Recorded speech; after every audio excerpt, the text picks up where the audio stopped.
Chapter 37. You damn Voldemort. Hey. Young master, it's not safe anywhere now. I don't think anyone can protect us. Elder Kin was also seriously injured from last night and is now unconscious. Big Smart frowned and reported worse news. The only Khanate guardian of the Song family had fallen. Even with the people who are not in Silken City, there aren't many members left in the Song family. Song Shi gripped the hilt of his saber tightly. His strength was increasing too slowly. He could not die, but he also could not protect the people around him. At this moment, Big Smart gritted his teeth. The firelight shone upon his determined expression. Young master, I want to take the Khanate pill right now. If I can break through, I can at least fight that demon. I won't object, but you've just perfected the postnatal realm. Can you continue breaking through? Don't kill yourself when you break through. Song Shi brought up a vague area that was of concern. Yes, perfection in the postnatal realm is actually the limit of the postnatal realm. As such, I am qualified to break through to the Khanate realm. As for the risk of breaking through, as compared to the temptation of becoming a practitioner in the Khanate realm, this is nothing. Big Smart had a determined expression, as if he was going all out. Then go ahead and break through. We'll start after we eat. It's safe here during the day. I'll keep an eye on things at night. Song Shi threw the meat into the boiling water and agreed with Big Smart on giving it a try. It was better to have another Khanate cultivator by his side than none. After dinner, Big Smart returned to his rune and began to break through. However, Song Shi did not guard him. He secretly left the manor, passed through Silken City and arrived at the reed marsh by the river. Something had happened here before and there was no one even in broad daylight. He walked to the shore and started provoking, "Tentacle water monster, I'm here to kill you." Nothing happened. Maybe this guy won't come out during the day. Song Shi shook his head. That's not right. The monks of Jinyuan Temple died during the day. This means that it can also act ferociously during the day. If you don't come out, it'll go into the water to find you. This time, he wanted to kill this thing.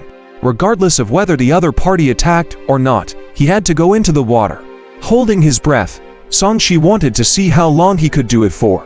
Suddenly, his eyes narrowed and landed on a rock that was half the height of a person. There was a sword mark on it, more than a foot deep, almost splitting the stone in half. The sword mark extended out, and the nearby pebbles were already broken. Such a mark was definitely not something that an ordinary person could leave behind. Even he knew that he could not do it. He lowered his body and picked up a broken pebble. The cut was smooth like a mirror.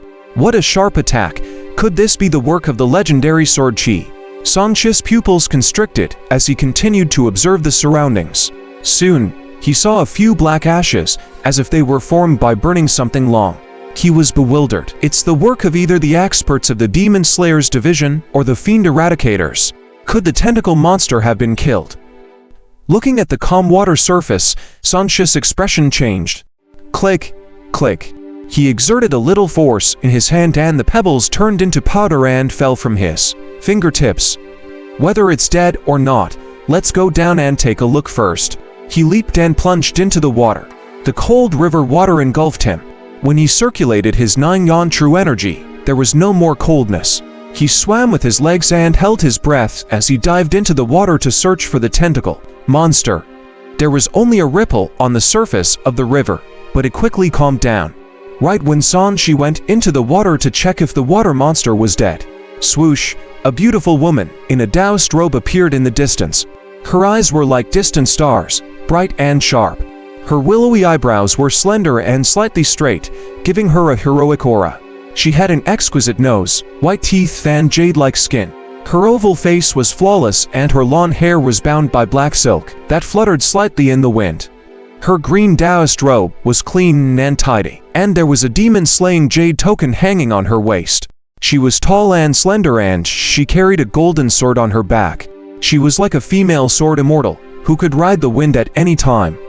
At this moment, she stared at the calm surface of the water, her clear eyes filled with doubt. Although this ghost Vi has been injured after I broke a few of its tentacles and is hiding in the water is its home ground. I'm not even confident to approach it there. Is this person jumping into the water trying to court death? A clear and light voice that sounded like an oriole came out of her mouth. It was like pearls and jade landing on a plate, a sound that many would enjoy hearing. Junior's sister Yiling, what happened? Wuxia, whom Sanchi had seen last night, flew over at this moment. He vaguely heard something and asked curiously, "Senior brother Wuxia." Chen Yiling bowed slightly and her bright eyes landed on the river. A strange person jumped into the water just now. He probably wanted to kill the ghost vine. What? This is an ancient ghost vine here that can harm people. It's a strange thing that can devour souls and control corpses. When Wuxia heard this, his tone became much higher, and he had a worried expression. In the cultivation world, only those fellows from the heavenly ghost sect will raise this thing. Could it be that they also want to encroach on Silken City? I don't know. There are only ghost vines here. I don't see anyone from the heavenly ghost sect. But there's a faint power of an array formation beneath.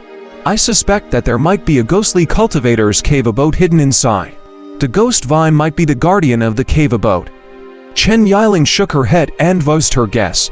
Before the ghost vine reaches the foundation establishment realm, its roots won't be able to move around. It doesn't seem like someone specially came to plant the ghost vine here. Cave abode. Wuxia's eyes burned. If it's really a cave abode, I wonder if there are any cultivators there. If there aren't, we might be able to make a small fortune from it.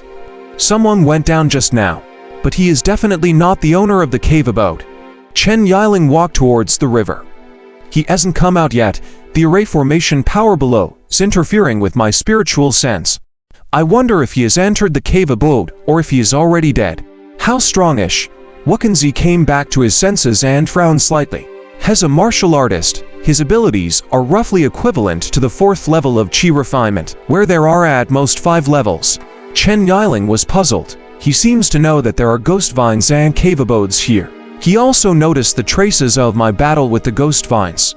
As probably too greedy, he thought there were some treasures and wanted to take advantage of it. That's why he took the risk to go down. Wuxia was disdainful. It's good that has gone. When he dies and confirms the exact location of the ghost vine, we'll go down and explore together. At that moment, Sanchi kept diving into the river. The river here was very deep, about 50 feet. If a person fell in and they did not know how to swim, they would basically die. Logically speaking, even if it was more than 10 meters deep, the light would not be too affected. However, just as he reached the bottom of the river, the light above his head strangely disappeared. He felt as if he had fallen into the night. If not for his powerful vision, he might not have been able to see anything. It's so cold. Sanchi felt as if he had entered ice water in winter. The 9-yang divine technique automatically circulated to stop the pervasive cold air from invading. This is similar to being enveloped by the power of the big-headed ghost. Sanchi put up his guard and looked around sharply. Other than mud, weeds and rocks, there was nothing else. Where's the tentacle monster? Just as Sanchi was puzzled, a tentacle suddenly shot out from under his feet and pierced through his heart from bottom to top. He looked down. Two black and gray ghostly faces were watching him impassively. There were 2 faces, one looked like a monk and the other seemed to be Daidu. They were both squashed together and had been morphed out of shape, looking extremely strange and disgusting. Due to the fact that the darkened color of the monster's face was similar to the surrounding environment. If it did not launch an attack that would cause the mud to flow, it would have been perfectly disguised by the surroundings and hidden. You fucking Voldemort.